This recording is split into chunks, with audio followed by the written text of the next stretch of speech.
Welcome to the AFR Saints channel, where we provide you daily content on your favorite team, the New Orleans Saints. Do us a favor and hit that subscribe button. Be sure to leave your comments below and smash that like button. Who dat?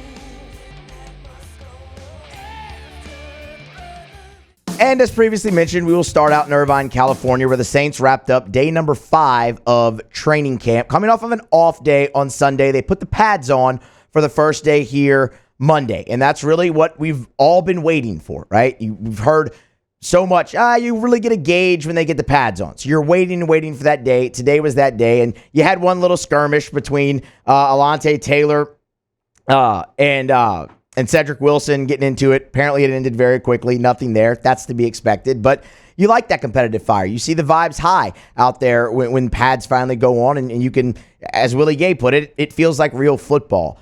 There's 3 main storylines to really look at from Saints camp here on Monday. And unfortunately, we do start with another injury. That's kind of been a theme. None of them have been, just overwhelming or like to key players. The hip flexor to Marshawn Lattimore, that's a little concerning. Dennis Allen even talked about that a little bit after camp. We'll let you hear that a little bit later on in the show.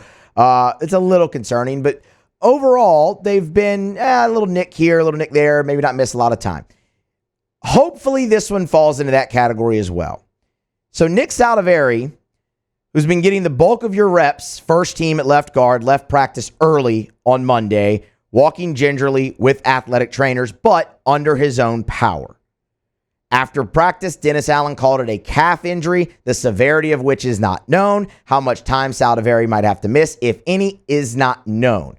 But when you look at the injuries that they've had, and again, none of them have been season-ending, overwhelming to them at major positions of need, this one could fall into a very concerning category because it does happen along the offensive line and specifically on the interior where all you have is Eric McCoy and Cesar Ruiz. And at left guard, you're really looking for somebody to take that next step. And Nick Saldiveri had been that guy. Now, if he is to miss time, and again, don't know that yet. If he is to miss time, Lucas Patrick has been the guy who has rotated a little bit there at left guard when Saldiveri isn't getting the first team reps. So he would be your natural fill-in there. We'll kind of just leave it at that with Saldiveri just because the severity is not known. You don't want to speculate too much on this. It'll be really telling to see if he's out there when the Saints take the field tomorrow on Tuesday. But for right now, Saldiveri, your injury of note, day 5 of Saints training camp. And yes, that's big because it comes at just a massive position of need. Now, on the flip side of it, if he does have to miss time, you do get to see more guys in that role. And maybe one of them, takes hold of it and ultimately becomes your guy at left guard, or maybe Saldiveri is good to go tomorrow and he can continue to develop as he has been with his first team reps. Moving on from that to a much more positive note, but sticking on the offensive side of the ball, I want to talk about Mason Tipton. Mason Tipton, undrafted free agent wide receiver out of Yale, and has turned heads really through the first 5 practices, but specifically the last 2. Let's go back to Saturday first, if we could. During team drills, Mason Tipton, it wasn't just one Saints reporter that's there tweeting this out. I mean, Ross Jackson, who's going to be with us later, Nick Underhill, John Hendricks, Luke Johnson, Kat Terrell, go down the list, all of them, tweeting about Mason Tipton on Saturday in the play of the day in team drills. 40-yard reception off the arm of Spencer Rattler, really showed the speed off on that one. You fast forward to Monday, and he reels in another 40-yard reception, this time from Jake Haener, and also shines in the one-on-ones. Goes out there, beats starter Alontae Taylor one-on-one on a beautiful stop route, burns Rico Payton just on a streak down the field. He is everywhere. He is everywhere.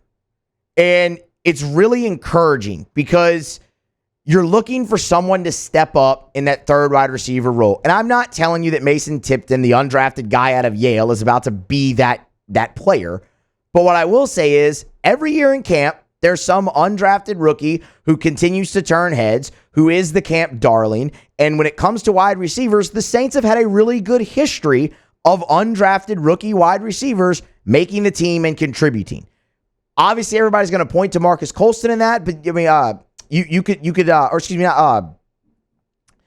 Colston actually was a 7th rounder, but I would go Rashid Shaheed. Rashid Shaheed's your easiest example right now. That guy's looked to be your number 2 wide receiver. And he was undrafted and made the team and turned heads, just like a guy like Mason Tipton is doing right now. That is absolutely something you keep an eye on. Dennis Allen, after practice, naturally was asked about Mason Tipton, and here's what he had to say. I think we'll have to see. I think he's got the skill set. He's a smaller player, but he's got some real good quickness, and he's a savvy route runner.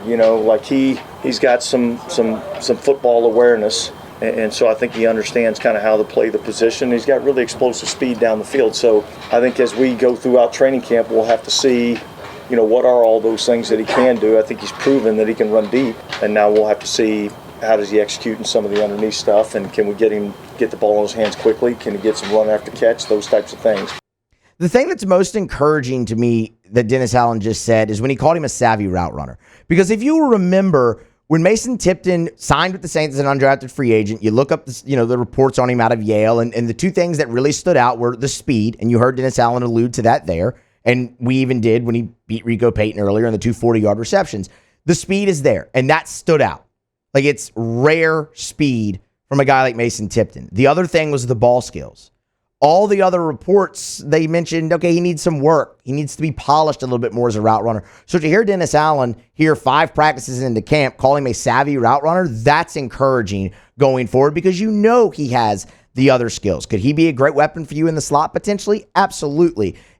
It's also interesting because if you go back to OTAs or rookie minicamp, the wide receiver that was standing out was Bub Means. Like, that was the guy who you heard kind of similar refrain about that you're hearing with Mason Tipton. So to see that flip is also, I think, a sign of, okay, maybe development, early, obviously development, but development from rookie minicamp through OTAs and now putting it on a show in training camp and, again, doing it not just in team drills, but in one-on-ones and against the likes of players like Alontae Taylor, who have played a lot of important snaps for the Saints in this league. So circle Mason Tipton. We're absolutely going to talk to Ross Jackson about him to start the third hour. He just seems to be the guy turning the most heads right now in Saints training camp. Flipping sides of the ball, we have to talk about Chase Young. Because if you want major encouragement, Chase Young competing in team drills today on the first day of full pads, that's huge. That is really, really encouraging. Chase Young, fair to say, that was the Saints' really headline grabbing addition in the offseason. Everybody knows who Chase Young is, former number 2 pick. And yes, he came with question marks. And then you get the news of the neck surgery. It's like, man, did they know about this when they signed him? And they were real confident when they came out and talked about it and said, yeah, we knew, and we're comfortable in it. We know what it's going to be. But you're still thinking, sitting here going, okay, a neck can be really, really unpredictable. And how much time is he going to have to miss? He lands on PUP right before camp. But even on the first day, he's out there working off to the side. And now on day 5, he's in there doing team drills. 3 reps with the 2s, all of them. 3 reps, all pass rush, all by design is what Dennis Allen said. And he got a pressure on all 3 of them. On one of them, drove the backup offensive tackle almost into the quarterback. Almost into the quarterback. That is extremely impressive against, I don't care if it's the backup, I don't care if it's the third string guy. To see a guy coming off of injury, being able to do that in his first real practice kind of back, that's huge. You're looking for something opposite Carl Granderson. When Dennis Allen talked about pass rush late last week after camp, said it's no secret that the Saints have to be better there. And they do. They weren't good enough last year. Carl Granderson was really your bright spot. You haven't gotten a lot from Peyton Turner or Isaiah Foskey. You know that. Cam Jordan, while in 2022, very productive, saw his numbers dip in 2023. You need something else there.